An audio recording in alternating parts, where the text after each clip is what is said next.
여러분, 안녕하세요. 저는 오랫동안 응급구조 현장에서 수많은 환자를 이송하고 위급한 가정을 지켜온 구급대원입니다. 오늘은 제가 가장 많이 마주했던 위급 상황, 바로 심장마비에 대해 말씀드리겠습니다. 많은 분이 심장마비를 영화 속 장면처럼 생각합니다. 갑자기 가슴을 움켜쥐고 쓰러지고 주변에서 119를 부르는 모습이죠. 하지만 현실은 훨씬 냉정하고 가혹합니다. 제가 직접 경험한 수많은 현장에서는 119가 도착했을 때 이미 늦은 경우가 많았습니다. 여러분은 심장마비가 오면 제일 먼저 119를 불러야 한다고 생각하시죠? 저도 한때는 그렇게 믿었습니다. 하지만 수많은 현장을 경험하면서 깨달았습니다. 그 순간 119만 의지한다면 골든타임은 이미 지나버립니다. 심장마비는 단 7초 안에 대응해야 생존 확률이 올라갑니다. 오늘 제가 전할 생존법은 특히 60대 이후 시청자에게 절실한 내용입니다. 나이가 들수록 혈관은 좁아지고 심장은 힘이 떨어집니다. 작은 신호 하나가 큰 사고로 이어지기 쉽습니다. 하지만 대비만 잘한다면 누구든 혼자서도 목숨을 지킬 수 있습니다. 먼저 실제 사례 하나를 말씀드리겠습니다. 부산 72세 김영수 어르신 이야기입니다. 밤 11시 혼자 집에 계시다가 갑자기 가슴이 찢어지는 듯한 통증이 왔습니다. 숨이 막히고 온몸에 식은땀이 흘렀습니다. 이 순간 뇌로 가는 혈액이 끊기기 시작한 것입니다. 대부분의 사람들은 당황하여 119를 부릅니다. 하지만 김영수 어르신은 달랐습니다. 몇 년 전 제가 전해드린 방법을 기억해내셨습니다. 그리고 단 7초 만에 그 방법을 실행하셨습니다. 결과는 놀라웠습니다. 병원에 도착했을 때 담당 의사는 심전도를 확인하며 말했습니다. 심장이 정상입니다. 어떻게 하신 거죠? 의사조차 놀란 것입니다. 여러분, 이건 단순한 행운이 아닙니다. 지금 이 순간에도 13분마다 한 명이 심장마비로 세상을 떠납니다. 그중 90%는 잘못된 상식 때문에 희생됩니다. 1시간 정도 여유가 있다고 믿는 분들이 많지만 사실은 전혀 다릅니다. 진짜 골든타임은 단 7초입니다. 그 짧은 시간에 무엇을 하느냐가 생과 사를 가릅니다. 오늘 이 시간을 통해 여러분은 3가지 치명적인 실수를 배우시게 됩니다. 그리고 그 실수를 피하는 방법을 함께 배우십니다. 마지막에는 김영수 어르신이 살았던 바로 그 7초 생존법을 제가 직접 알려드립니다.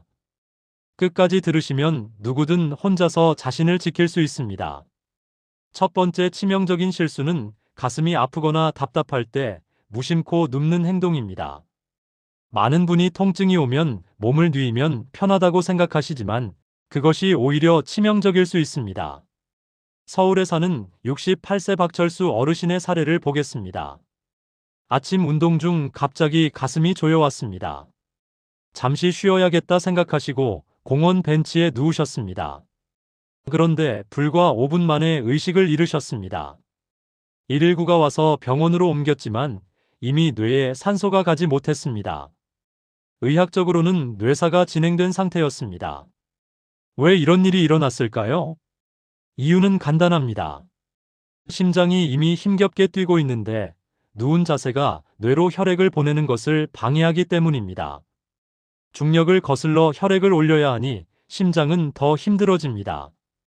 마치 바닥에 눕힌 호스로 위층에 물을 올리지 못하는 것과 같습니다. 미국 메이오 클리닉 연구에 따르면 누운 상태에서는 심박 출량이 평균 25% 감소합니다. 이미 위기에 빠진 심장에게는 치명적인 수치입니다. 결국 환자는 의식을 잃게 됩니다. 그렇다면 어떻게 해야 할까요? 답은 간단합니다. 절대 눕지 말고 상체를 세워주는 것입니다. 벽에 기대거나 침대 머리맡을 올리거나 소파에 비스듬히 앉는 겁니다. 상체를 30도에서 45도 정도 올리면 중력이 심장을 돕습니다. 뇌로 가는 혈액이 훨씬 원활해집니다. 미국 MIT 연구에서도 이 자세가 뇌 혈류를 40% 증가시킨다고 밝혔습니다. 이것만으로도 생존 확률이 크게 높아집니다. 만약 박철수 어르신이 누워있지 않고 벽에 기대어 앉았다면 지금도 건강히 가족과 함께 계셨을지도 모릅니다. 작은 선택 하나가 생과 사를 갈라놓습니다. 여러분, 꼭 기억하십시오. 심장이 아프거나 가슴이 답답할 때 절대 눕지 마십시오. 비스듬히 앉아 상체를 세우는 단순한 행동 하나만으로도 목숨을 지킬 수 있습니다. 두 번째 치명적 실수는 당황해 아무 행동도 하지 않는 것입니다. 서울 75세 김정희 어르신의 사례입니다.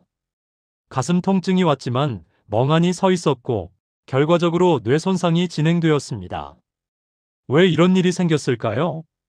많은 분이 통증을 느끼면 당황하고 조금 있으면 괜찮겠지 하고 움직이지 않습니다. 하지만 심장마비는 기다려주지 않습니다. 해결법은 단순합니다. 즉시 상체를 세우고 호흡을 안정시키며 발을 움직여 혈액순환을 돕고 주변 도움과 119를 즉시 요청하는 것입니다. 골든타임 7초 안에 행동해야 생존 확률이 높아집니다. 세 번째 치명적 실수는 증상을 무시하고 일상을 계속하는 것입니다. 부산 70세 이순자 어르신의 사례입니다. 가벼운 가슴 통증을 피로로 여기고 일상생활을 계속했습니다. 결과 30분 후 심장마비가 발생했고 119가 도착했을 때 이미 위험한 상태였습니다. 해결법은 무엇일까요? 조기 대응과 증상 인지가 중요합니다. 스마트워치, 혈압계, 기록 등을 활용하여 자신의 상태를 파악하고 조금이라도 이상이 느껴지면 즉시 행동하는 것이 핵심입니다. 이제 제가 직접 알려드리는 7초 생존법입니다. 절대 눕지 않고 상체를 세운다. 호흡을 안정시키고 혈액순환을 돕는다. 즉시 주변 도움과 119를 요청한다. 증상을 무시하지 않고 즉각 대응한다. 정기 건강 체크, 체력 유지, 약물 관리로 예방한다. 실전 팁도 있습니다. 집에 AED가 없더라도 휴대폰, 스마트워치, 비상 연락망을 준비하세요. 혼자 사는 분은 연락망 확보가 중요합니다. 정기적으로 상체 세우기와 호흡 조절 동작을 연습하면 실제 위급 상황에서 대응력이 높아집니다. 60대 이상 시청자를 위한 맞춤 대응법입니다. 첫째, 정기 건강 체크와 기록. 혈압, 심전도, 혈당 등을 매일 기록하면 이상 신호를 조기에 감지할 수 있습니다. 둘째, 체력 유지. 가벼운 걷기, 근력 운동, 심폐기능 향상 운동을 꾸준히 하면 심장마비 발생 시 대응력이 높아집니다. 셋째, 약물 관리. 심장질환, 고혈압, 당뇨 등 복용 약물을 정확한 시간에 맞춰 챙기면 급성 상황 예방에 도움이 됩니다. 마지막으로 강조하고 싶은 것은 실전 연습의 중요성입니다. 머릿속으로만 외우는 것보다 집에서 상체 세우기, 호흡 조절, 전화 연결 동작을 정기적으로 연습하세요. 이 간단한 훈련이 실제 위급 상황에서 골든타임 7초를 지킬 수 있는 힘이 됩니다. 여러분, 오늘의 핵심 메시지를 다시 정리합니다. 작은 습관과 단순 행동이 생명을 지키는 힘입니다. 심장마비는 예고 없이 찾아옵니다. 하지만 7초 생존법만 기억하면 혼자서도 목숨을 지킬 수 있습니다. 끝까지 들어주셔서 감사합니다. 여러분과 가족의 안전을 기원하며 구독과 좋아요는 제게 큰 힘이 됩니다. 앞으로도 안전과 건강 정보를 따뜻하게 전할 수 있도록 응원해주세요. 감사합니다.